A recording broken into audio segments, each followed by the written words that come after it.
Pada presentasi kali ini masih di bab 1, yaitu D, klasifikasi aliran fluida. Sebelumnya, kita sudah mendefinisikan mekanika fluida sebagai ilmu yang mempelajari perilaku fluida, baik dalam keadaan diam maupun bergerak, serta interaksi fluida dengan padatan atau fluida lain pada batasnya. Dalam praktiknya, terdapat banyak masalah yang sering dijumpai. Untuk mempermudah mempelajarinya, aliran fluida biasanya diklasifikasikan atau dikelompokkan berdasarkan ciri-ciri tertentu. Berikut ini beberapa contoh klasifikasi aliran fluida. Yang pertama adalah aliran viskos dan aliran invisit. Viskos dan invisit flows. Apa itu aliran viskos? Aliran viskos adalah aliran fluida nyata, yaitu aliran yang dipengaruhi oleh viskositas atau kekentalan. Karena ada viskositas, maka akan timbul tegangan geser dan juga kehilangan energi. Misalnya, saat air mengalir di dalam pipa, ada gesekan antara air dengan dinding pipa, sehingga menyebabkan kehilangan energi. Gambar 1.52 menunjukkan percobaan aliran viskos pada sebuah pilar dalam tabung. Sebaliknya, ada konsep aliran invisit atau aliran fluida ideal.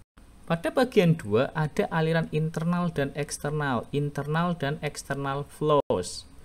Aliran internal adalah aliran yang terjadi di dalam saluran tertutup seperti pipa.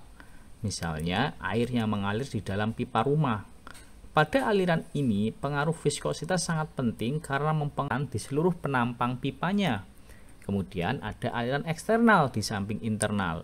Apa itu aliran eksternal?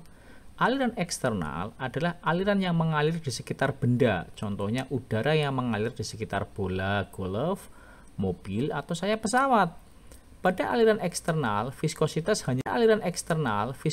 hanya berperan di lapisan tipis di dekat permukaan benda yang disebut sebagai boundary layer. Gambar 1.54 menunjukkan contoh aliran eksternal udara pada bola. Kemudian yang ketiga ada aliran compressible dan incompressible. Compressible and incompressible flows. Apa itu? Aliran fluida juga bisa diklasifikasikan berdasarkan apakah densitas fluida berubah atau tidak saat fluida itu mengalir. Compressible flow atau disebut aliran mampat, densitas fluida berubah-ubah selama mengalir. Contohnya, gas karena mudah dimanfaatkan dengan tekanan. Kemudian incompressible flow, aliran tak mampat, densitas fluida dianggap tetap atau perubahannya sangat kecil.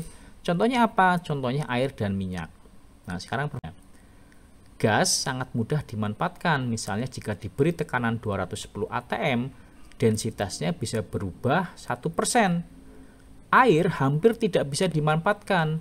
Hanya dengan tekanan 0,0 atm saja, perubahan densitasnya sudah sangat kecil, sekitar 0,01%. Ya, jadi air itu tidak mudah dimanfaatkan. Dalam aerodinamika ada istilah bilangan Mach atau MA. MA itu sama dengan F dibagi C. V dibagi C. V itu kecepatan aliran, C kecepatan suara yang nilainya sekitar 346 meter per second di udara.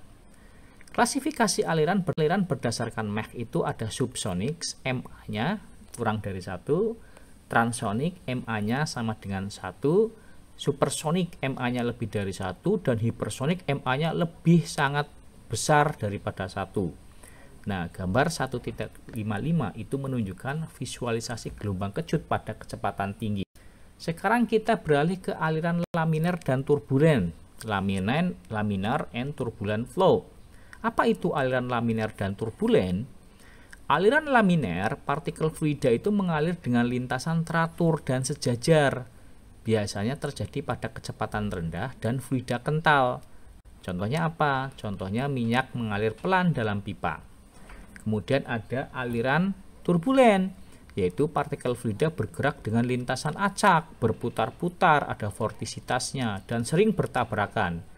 Biasanya terjadi pada kecepatan tinggi, misalnya aliran udara di belakang sayap pesawat. Untuk membedakan aliran laminar dan turbulen digunakan yang dinamakan dengan bilangan Reynolds atau RE. RE sama dengan rho mu L Rho UL dikalikan mu. Rho itu massa jenis, U-nya kecepatan aliran, L-nya panjangnya, mu-nya viskositas. Nah, menurut Reynolds, klasifikasi nilai dari laminar dan turbulen, kalau Re-nya kurang dari 2300 itu dikatakan aliran laminar. Sementara kalau Re-nya lebih dari 4000 disebut aliran turbulen. Sementara jika Re-nya antara 2300 dan kurang dari 4000 disebut transisi.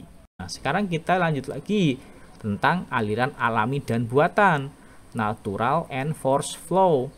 Apa itu aliran alami atau aliran dan aliran buatan? Aliran alami terjadi karena adanya perbedaan tekanan atau perbedaan suhu tanpa bantuan alat mekanis. Misalnya atau sirkulasi air karena pemanasan matahari. Aliran buatan sebaliknya terjadi karena adanya alat mekanis, misalnya pompa, kipas yang memaksa fluida mengalir. Gambar 1.57 menunjukkan contoh aliran alami dari tubuh manusia atau hewan yang dikelilingi udara hangat. Sekarang kita lanjut aliran steady dan unsteady. Steady and unsteady flows. Apa itu aliran steady atau stabil? Yaitu sifat-sifat alirannya, kecepatan, tekanan, viskositas, densitas, itu tidak berubah terhadap waktu. Jadi do F-nya, function itu per do T itu sama dengan 0, tidak berubah. Kemudian aliran tak stabil atau unsteady, itu sifat-sifat aliran berubah terhadap waktu. Jadi do functionnya per do T-nya itu tidak sama dengan 0. Contoh aliran steady itu air yang mengalir tenang pada pipa. Sementara contoh aliran tak steady, aliran saat keran dibuka perlahan hingga debitnya bertambah. Nah, sekarang kita lanjutkan ke aliran 1 dimensi, 2 dimensi, dan 3 dimensi. Apa itu aliran 1 dimensi, 2 dimensi, dan 3 dimensi? Aliran 1 dimensi itu hanya ada perubahan pada satu aliran, yaitu X. Kemudian aliran 2 dimensi ada perubahan pada dua arah, yaitu X dan Y. Contohnya aliran di saluran terbuka. Sementara aliran 3 dimensi itu ada perubahan pada 3 arah, yaitu X, Y, dan Z. Contohnya aliran udara di sekitar sayap pesawat.